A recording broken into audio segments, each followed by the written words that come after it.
नमस्कार दोस्तों। मैं हूं आपका दोस्त, आपका होस्ट आर के, और आप देख रहे हैं आर के ट्रेडिंग। तो दोस्तों, तारीख है 28 जुलाई 2024, दिन है रविवार, और सप्ताह का शेयर वीकली शेयर में मैं आप लोगों का स्वागत करता हूं। दो शेयर, दो बहुत ही जबरदस्त टेक्निकल शेयर लेकर आपके सामने हाजिर हूं, जिसमें आने वाले सप्ताह में आपके लिए कुछ संभावनाएं बन रहा है पैसा कमाने के लिए। देखिए, मैं हर बार लेकर आता हूं, लेकिन कोई भी पर्सनल बाइंग और सेलिंग की सलाह नहीं देता हूं। आपसे एक रिक्वेस्ट यही है कि आपने अगर पिछले किसी स्टॉक्स में प्रॉफिट बनाया है मेरे सप्ताह वाला शेयर में, तो उस स्टॉक्स का नाम जरूर लिखें कमेंट सेक्शन में। आपका एक कमेंट मेरे लिए बिल्कुल ग्लूकॉन डी के जैसा काम करता है, यानी कि मुझे क्या करता है, रिहाइड्रेट कर देता है, दोबारा से एनर्जी दे देता है। ठीक है, तो चलिए इस सप्ताह भी लेकर आया हूँ, लेकिन याद रखें, आप मेरे टेलीग्राम चैनल आर के ट्रेडिंग पर अगर ज्वाइन नहीं किया तो जरूर ज्वाइन करें। लाइव मार्केट में फ्री ऑफ कॉस्ट में एजुकेशनल वीडियोस और कॉल्स प्राप्त करने के लिए आर के ट्रेडिंग व्हाट्सएप चैनल, साथ ही आर के ट्रेडिंग मोबाइल ऐप को भी। तो चलिए शुरुआत करता हूँ, और सबसे पहला स्टॉक्स की तरफ बढ़ता हूँ। इस सप्ताह दो शेयर लेकर आया हूँ। एक कैश का है, एक फ्यूचर का, यानी कि कैश अलग अलग। ठीक है, तो पहला स्टॉक बहुत ही कम रडार पर आता है, और टीवी चैनल पे भी आपको बहुत ही कम नजर आता होगा ये स्टॉक। इसका नाम है क्रेस्ट वेंचर। क्या नाम है? Crest venture. ठीक है, तो पहले हम इसका सिलेक्शन का रीजन समझेंगे क्रेस्ट वेंचर का। ये देखिए आपके सामने में आ गया क्रेस्ट वेंचर।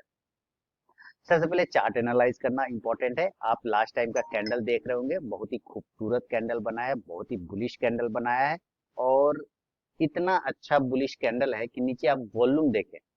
आप जैसे ही वॉल्यूम देखेंगे तो दिल खुश हो जाएगा। ओह, ये इस कैंडल का वॉल्यूम देखें, और यहाँ पर जो ये वॉल्यूम है, ये लगभग लगभग इक्वल आ रहा है, नहीं आ रहा है? आप देखिए ध्यान से। अब मैं चार्ट को थोड़ा सा एनालाइज कर यहाँ लगा लीजिए। ठीक है, तो ये था 12 जून का, और ये है आपका 26 जुलाई का कैंडल। यानी कि इस दिन आप देखें जब वॉल्यूम आया था तो कितनी बड़ी कैंडल इसने बनाया था, और सेम इस तरह की कैंडल यहाँ पे बनाया है। लेकिन आपको ये ध्यान रखना है कि जब ये कैंडल बनाया था, तो इसके बाद ये वॉल्यूम वाली कैंडल बनाया था, तो इसके बाद ये गैप अप खुला था, और उसके बाद करेक्शन करके नीचे आ गया था। इस बार जो ये बनाया है कैंडल, तो इस बार जो ये गैप अप वाला पोर्शन है, इसके पास में ये पहुंचने की कोशिश ही कर गया है। इसका मतलब क्या है कि अब इससे अगर खुलेगा तो इससे हो सकता है ऊपर गैप अप खुल जाए, संभावना बन सकता है कि नहीं? ठीक है, यानी कि इस कैंडल के गैप अप वाले कैंडल के पास में पहुंच गया ना ये कैंडल, तो अब अगर गैप अप खुलेगा तो इस कैंडल को ब्रेक करके खुलेगा, यानी कि ऊपर ब्रेकआउट हो जाएगा। बात समझ रहे हैं? यानी फिर क्या कहलाएगा? ये वॉल्यूम ब्रेकआउट हो गया। क्या कहलाएगा? वॉल्यूम ब्रेकआउट हो गया। ये एक लाइन लगा देता हूँ। तो आप यहाँ पर चीजों को समझ रहे होंगे, उम्मीद है बहुत अच्छे तरीके से सीख भी रहे होंगे। इसको हम रजिस्टेंस R1 दे देते हैं। ठीक है, और ये आ गया उस R1 को क्लेम करके R2 बना रहा है। क्लियर हो गया? रजिस्टेंस 2 बना रहा है। आप अगर पैटर्न को एनालाइज करते हैं, चार्ट पैटर्न को एनालाइज करते हैं, नहीं भी करते हैं तो करना शुरू कर दीजिए, क्योंकि अंत में आना चार्ट पर ही पड़ता है सबको। ये एक राउंडिंग बॉटम पैटर्न बनाया था। ठीक है, क्या बनाया? एक राउंडिंग बॉटम पैटर्न बनाया, और ये एक जबरदस्त पैटर्न होता है, और मेरा फेवरेट है, वन ऑफ द बेस्ट मेरा ये पैटर्न। ये पैटर्न अगर रडार पर आ गया, ये पैटर्न अगर बन गया और इसने अपना ब्रेकआउट कर गया, तो ये पैटर्न जबरदस्त मूवमेंट करता है, आपने देखा होगा कई बार, इसलिए मैं इसको बहुत पसंद करता हूँ। तो ये एक क्या है? राउंडिंग बॉटम पैटर्न, यानी आरबी पैटर्न बना रहा है, राउंडिंग बॉटम पैटर्न इसने क्लियर कर लिया है। अब इसका ब्रेकआउट होने की संभावना बनता है, नंबर एक। तो दो चीज आपको यहाँ पे समझा दिया मैंने। अब आगे पीछे थोड़ा और बढ़ते हैं। यहाँ पे आप देखें, फरवरी मंथ में दो बार इस जगह पे रेजिस्टेंस लिया था, लगभग 520-19 के आसपास में। और यहाँ से अगर एक ट्रेंड लाइन को रेजिस्टेंस बनाते हुए अगर ड्रॉ किया जाए, तो आप देखेंगे कि ये जो ट्रेंड लाइन रेजिस्टेंस का काम कर रहा था यहाँ पर दो बार, ये तीसरा बार गिर गया ना रेजिस्टेंस लेके, गिर गया रेजिस्टेंस लेके, गिर गया रेजिस्टेंस लेके, तो उस रेजिस्टेंस एरिया को इसने अब ब्रेकआउट करके क्लोज कर दिया है। क्या कर गया है? ब्रेकआउट करके क्लोज कर दिया है, यानी कि रेजिस्टेंस ब्रेक हो गया है। ट्रेंड लाइन का जो रेजिस्टेंस था वो टूट गया है। तो भाई दुश्मन तो मर गया, है ना? दुश्मन मर गया तो क्या होगा? अब दुश्मन के ऊपर आपने फतह हासिल कर लिया, तो वो दुश्मन अब आपके साथ दोस्ती बना लेगा, यानी कि जो रेजिस्टेंस था वो अब आपके लिए क्या काम करेगा? सपोर्ट का काम करेगा। तो संभावना है ये जब नीचे इस तरह से आएगा रेजिस्टेंस लेके, तो ये जो ट्रेंड लाइन है इसको सपोर्ट देगा, और ये वापस यहाँ से बाउंस हो सकता है। क्लियर है? समझते जा रहे हैं बातों को? समझिए, चार्ट रीड इसी तरह से किया जाता है, और मैंने चार्ट रीडिंग पर हजारों वीडियो, 5,500 से ज्यादा वीडियो है मेरे चैनल पे, तो भाई कुछ तो बात होगा। हजारों नहीं तो कम से कम 500 ऐसे वीडियो आपको मिलेंगे जिसपे सिर्फ चार्ट रीडिंग के बारे में मैंने बताया कि किस तरह से चार्ट को देखना आता है। लोग एक ही दिन में आते हैं कि चार्ट रीडिंग करना आ जाए, भाई नहीं आता है एक दिन में चार्ट रीडिंग करना, ठीक है। समय लग जाता है, सालों बीत जाते हैं, फिर भी लोग वहीं को वहीं पड़े रहते हैं। रीड करना बिल्कुल उसी तरह से है जैसे कोई डॉक्टर एक्सरे देख के बता देता है ना, आप देखते रहिएगा एक्सरे नहीं समझ में आएगा, डॉक्टर वही एक्सरे ऐसे देख लेता है एक बार ऐसे लाइट में, कहता है अच्छा ये प्रॉब्लम है। तो क्या डॉक्टर ने एक दिन में किया होगा? नहीं, बहुत मेहनत लगा ना उनको भी स्टडी करने में। आप समझिए इस बात को, ठीक है। अब ये चीजें आके आपके पास में, ठीक है। यहाँ पे हमें रेजिस्टेंस ब्रेकआउट मिल रहा है, ठीक है। ट्रेंड लाइन ब्रेकआउट हो गया, ठीक है। राउंडिंग बॉटम बना लिया पैटर्न, उसका ब्रेकआउट हो सकता है, बहुत बढ़िया।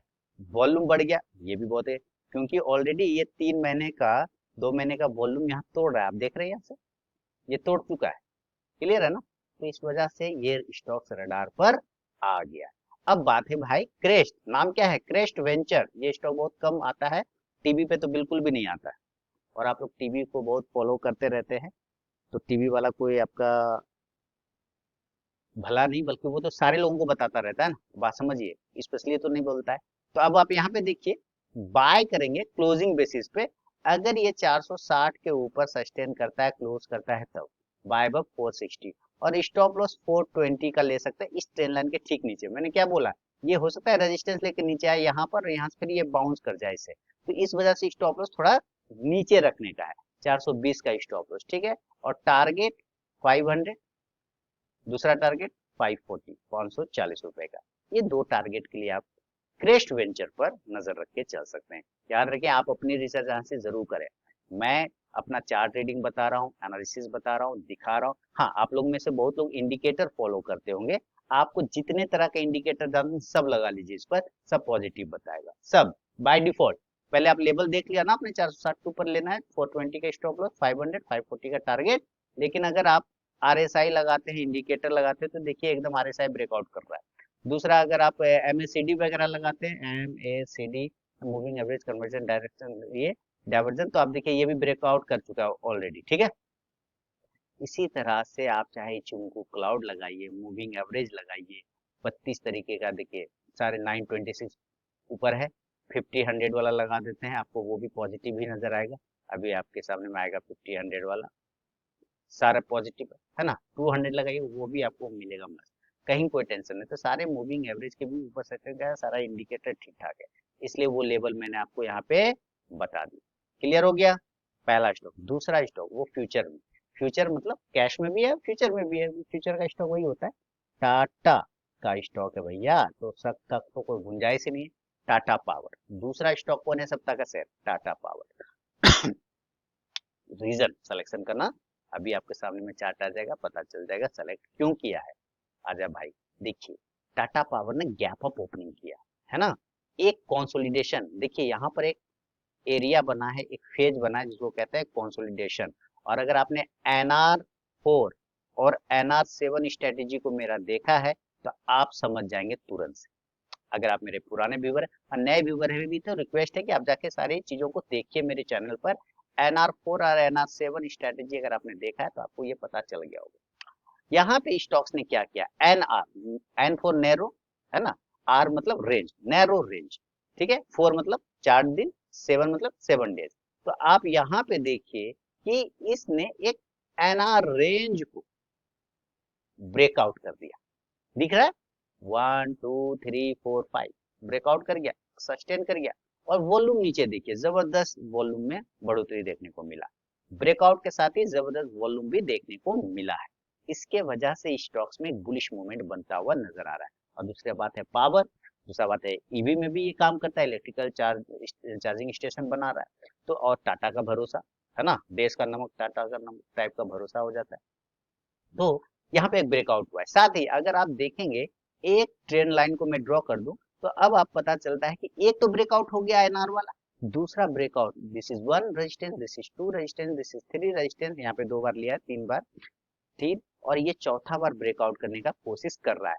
अगर ये ट्रेंड लाइन तोड़ लेता है तो इसका अंदर क्या होगा, ट्रेंड लाइन का रेजिस्टेंस ब्रेकआउट हो जाएगा, NR4 5 वाला जो है वो रेजिस्टेंस टूट चुका है, वॉल्यूम बढ़ गया है, तो एक मूवमेंट बन सकता है टाटा पावर में, इसलिए मैंने इसको सेलेक्ट किया। तो बाय करूंगा टाटा पावर को भैया जी 450 के, 450, हाँ 450 काफी है, 450 के ऊपर, 450 के ऊपर बाइंग, क्लोजिंग बेसिस पे 450 के ऊपर लेना है। स्टॉप लॉस 420, 420 का लेके चलेंगे, और जो टारगेट होगा 480 से लेके 510 तक ये जा सकता है। आने वाले कुछ ही दिनों में ये 500 के स्तर को ब्रेक कर देगा, ऐसा मेरा आशा ही नहीं वरन पूर्ण विश्वास है, क्योंकि इसका पैटर्न, इसका चार्ट, इसका स्ट्रॉन्ग इतना है कि ये जबरदस्त मूवमेंट करने को तैयार है। तो समझ में आ गया रीजन। अब इस पे भी आपको इंडिकेटर को लगाना है, सारे लगा लीजिए, सारे लगा लीजिए, सब पॉजिटिव आपको मिलेगा। तो ये दो स्टॉक दोस्तों, टाटा पावर और साथ ही क्रेस्ट वेंचर, सप्ताह का शेयर के लिए सिलेक्शन है, जो 29 जुलाई से नया सप्ताह स्टार्ट होगा। आप उस दिन के लिए नजर रखें और उसमें आप मूवमेंट को कैच करने की कोशिश करें। आपने प्रीवियस किस स्टॉक में पोजीशन बनाया, प्रॉफिट बनाया, मुझे कमेंट सेक्शन में एक बार जरूर लिखें, तो काफी ज्यादा मुझे हेल्प मिलेगा। मिलूंगा नेक्स्ट वीडियो में, तब तक के लिए बहुत बहुत धन्यवाद।